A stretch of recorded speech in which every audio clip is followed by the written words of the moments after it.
Assalamualaikum warahmatullahi wabarakatuh. Perkenalkan, nama saya Muhammad Habsi Sopan Putra dari kelas I NIM 2020-177. Cita-cita saya yaitu menjadi seorang polisi yang mengabdi pada negara. Saya berasal dari Fakultas Hukum Universitas Muria Kudus. Saya di sini ingin mempresentasikan tentang pokok-pokok hukum tata negara. Yang pertama, saya ingin menjelaskan istilah hukum tata negara. Hukum tata negara berasal dari bahasa Belanda, yaitu Staatsrecht, yang artinya adalah hukum negara. Staat berarti negara-negara, sedangkan Recht berarti hukum. Yang kedua, pengertian hukum tata negara. Hukum tata negara merupakan hukum yang meneliti sebuah masalah yang ada di dalam negara tersebut. Tata negara berarti sistem penataan negara yang berisi ketentuan mengenai struktur kenegaraan dan mengenai substansi norma kenegaraan. Dengan kata lain, hukum tata negara merupakan cabang ilmu hukum yang membahas mengenai tata struktur kenegaraan, mekanisme hubungan antara struktur kenegaraan, serta mekanisme hubungan antara struktur negara dengan warga negara. Bentuk negara. Bentuk suatu negara dapat dibedakan menjadi dua, yakni negara kesatuan dan negara serikat, atau disebut juga dengan federal. Dan negara Indonesia memiliki bentuk negara kesatuan. Bentuk negara Indonesia. Bentuk negara Indonesia tertuang pada pasal 1 ayat 1 Undang-Undang 1945 yang berbunyi, negara Indonesia ialah negara kesatuan yang berbentuk republik.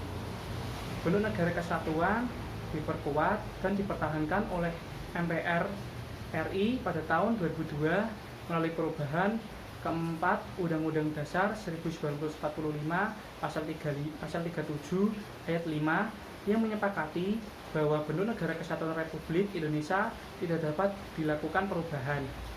Negara kesatuan Indonesia tertuang pada UUD 1945 pasal 25A yang isinya negara kesatuan Republik Indonesia adalah sebuah negara kepulauan yang berciri Nusantara dengan wilayah yang batas-batas dan hak-haknya ditetapkan dengan undang-undang.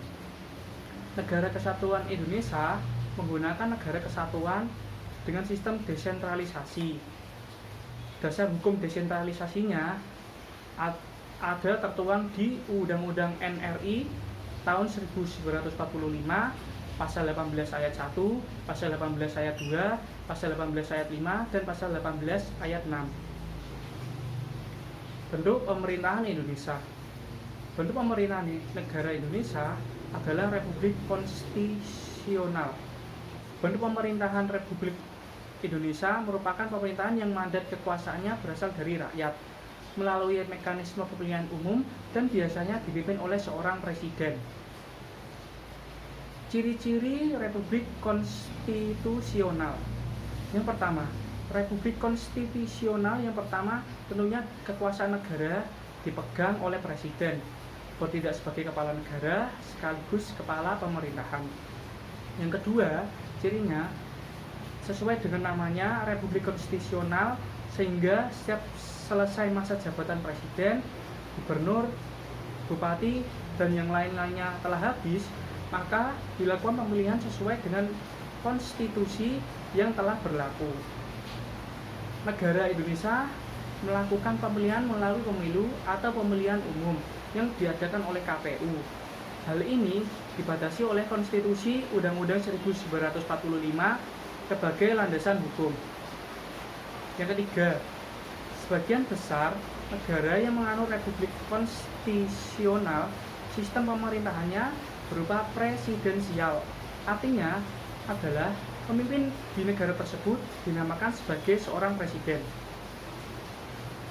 Yang keempat, Republik konstitusional merupakan negara hukum yang artinya adalah negara tersebut memiliki landasan hukum dan dasar hukum yang sangat kuat dalam menegakkan keadilan dan menegakkan hukum itu sendiri.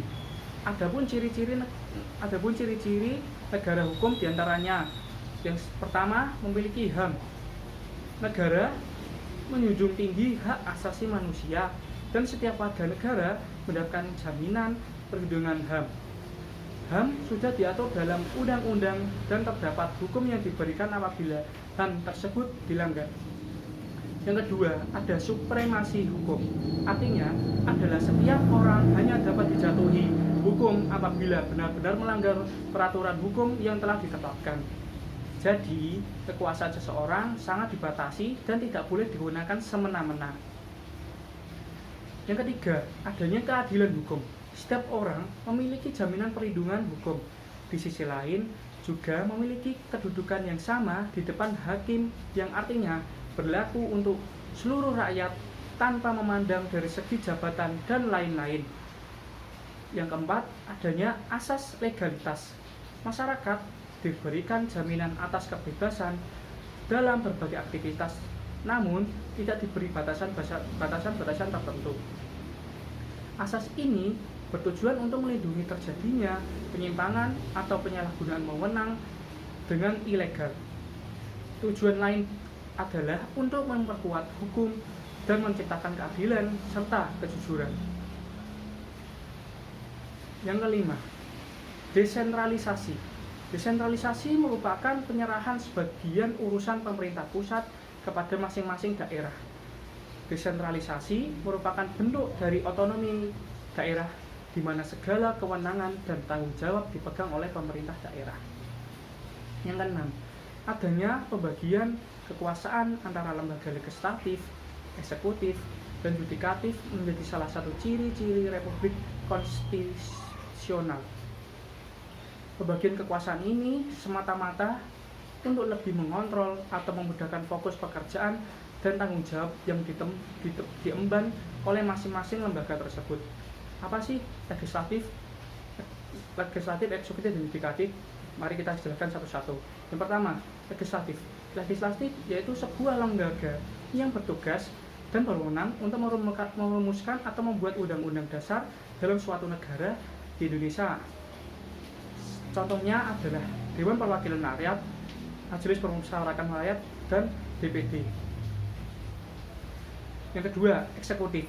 Eksekutif adalah lembaga yang di dalamnya hanya terdapat presiden, wakil presiden, dan menteri-menterinya untuk membantu presiden dalam menjalankan tugas negaranya. Yang ketiga, yudikatif. Suatu lembaga yang memiliki peran sebagai pengawas, pengawal, serta memantau proses berjalannya undang-undang dasar dan sebagai pengawas hukum dalam suatu negara. Contohnya adalah Mahkamah Konstitusi dan Mahkamah Agung. Sistem pemerintahan di Indonesia. Pokok-pokok sistem pemerintahan negara Indonesia berdasarkan Undang-Undang 1945 sebelum diamandemen tentang penjelasan Undang-Undang 1945 tentang 7 kunci pokok sistem pemerintahan negara tersebut sebagai berikut. Yang pertama, Indonesia adalah negara yang berdasarkan atas hukum Rex dan Stat yang sudah dijelaskan di awal tadi. Yang kedua, sistem konstitusional. Yang ketiga, kekuasaan yang tertinggi di tangan Majelis Permusyawaratan Rakyat. Yang keempat, presiden adalah penyelenggara pemerintah negara yang tertinggi di bawah Majelis Permusyawaratan Rakyat. Yang kelima, presiden tidak bertanggung jawab pada Dewan Perwakilan Rakyat. Yang keenam, menteri negara ialah pembantu presiden. Menteri negara tidak bertanggung jawab pada Dewan Perwakilan Rakyat. Yang terakhir, kekuasaan kepala negara tak terbatas.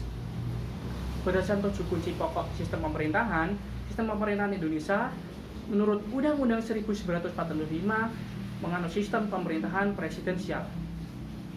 Organisasi kekuasaan negara. Pada hakikatnya, negara disebut sebagai organisasi kekuasaan karena dilihat dari sifat-sifat negara. Jika katakan sebagai organisasi kekuasaan, Karena setiap negara terorganisir dan di dalamnya pasti ada kekuasaan. Kekuasaan di suatu negara terbagi tiga, yang sering disebut dengan istilah trias politika. Trias politika terdiri dari yang pertama, kekuasaan legislatif, yaitu kekuasaan untuk membuat undang-undang yang dipimpin oleh MPR, DPR, dan DPRD. Yang kedua, kekuasaan eksekutif, yaitu kekuasaan untuk menjalankan pemerintahan dan kekuasaan yang dipimpin oleh presiden, wakil presiden, dan menteri-menterinya. Yang ketiga, kekuasaan yudikatif, yaitu kekuasaan kehakiman yang dipimpin oleh MA, MK, dan KY. Sekian presentasi dari saya. Kalau ada salah kata, mohon maaf. Wassalamualaikum warahmatullahi wabarakatuh.